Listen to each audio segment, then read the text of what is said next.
मेरी शादी में हमारे हद से ज्यादा हम कुछ भी खर्चा नहीं करेंगे। तो फिर ये सब क्या है? इतना महंगा नेकलेस? ये इतना ज्यादा महंगा नहीं है, हमारे बजट में, समझी ना। कोई जबरदस्ती है क्या? हाँ है। अरे पापा, वर्षा मेरी होने वाली बहू है। मैं जो चाहूंगी ना, जैसे चाहूंगी वैसे बनवाऊंगी, मुझे कोई नहीं रोकेगा। ओके ओके ओके, देख आई, तेरी जो भी मर्जी में आए वो कर, मुझे कोई भी प्रॉब्लम नहीं है। लेकिन मुझे प्रॉब्लम है। आई प्लीज, अब तूने इतने प्यार से ये सब कुछ बनवाया तो मैं तेरा दिल नहीं तोड़ूंगी, लेकिन तुझे मेरी एक बात माननी होगी। ये 3 में से 1 मैं रख लूंगी, लेकिन ये जो बाकी के 2 है वो तू वैशु की शादी के लिए संभाल कर रखेगी, प्लीज। और देख, तू चुप, तू कुछ नहीं बोलेगी, मुझसे बड़ी नहीं हो गई है तो, ओके? अच्छा बाबा ठीक है, मान लेती हूँ तेरी बात। क्या करे, आखिर शादी तेरी है ना। मैंने तो टेबल पे ना मेहमानों की लिस्ट बना के रखी है, जाके एक मिनट चेक कर लो ना, कोई नाम छूट तो नहीं गया है। कितने बनाती है? करीब 500।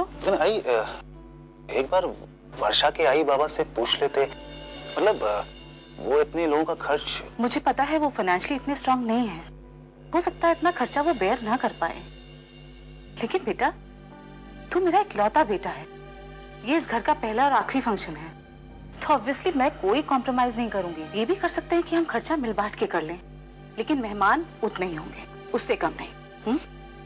ठीक है। वर्षा की शादी की तैयारियां कैसी चल रही? कहीं आई बाबा मुझसे नाराज तो नहीं है ना? नहीं, मैंने उनको अपनी तरफ से समझाने की पूरी कोशिश की और शायद वो समझ भी गए। तुम्हारी कमी तो खलेगी ना उनको। मुझे पूरा विश्वास है मानव कि आप मेरी कमी किसी को महसूस नहीं होने देंगे। कोशिश कर रहा हूँ अर्चना, और पापा की कृपा रही तो सब कुछ ठीक हो जाएगा। जीजू जल्दी आइए, खाना रेडी है। हाँ। अच्छा, तुम लोगों ने खाना खाया? आपने खाया कि नहीं? अपनी बहन की आवाज नहीं सुन रही? कब से खाना खाने बुला रही। अच्छा मैं फोन रखता हूँ। घर वालों का ख्याल रखना और अपना भी ख्याल रखना। जी मानव। आज मैंने पूरी, श्रीखंड और आलू की सब्जी बनाई है, तुम्हें पसंद है ना ये सारी चीजें? हाँ ही, लेकिन आपको ये सब?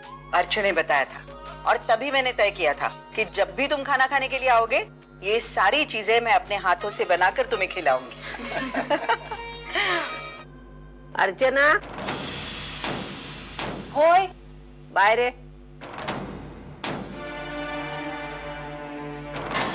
होय, तेरी प्लेट लेके आओ और वंदू के साथ में बैठ। अभी मोहरत ढूंढना पड़ेगा क्या बैठने के लिए? इतने दिनों बाद वंदू हमारे घर आई है, हम साथ में मिलके खाना खाते हैं, खुशी का मौका है। जा जा लेके आ।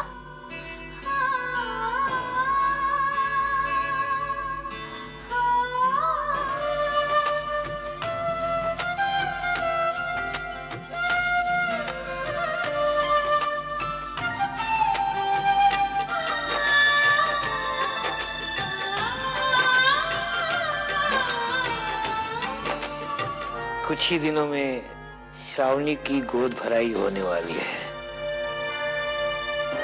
और उसके बाद मानव और अर्चना का तलाक होगा।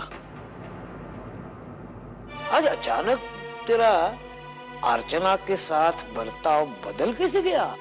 मेरा मतलब ये कि आज तूने उसे अपने साथ उसको खाने की टेबल पे बिठाया।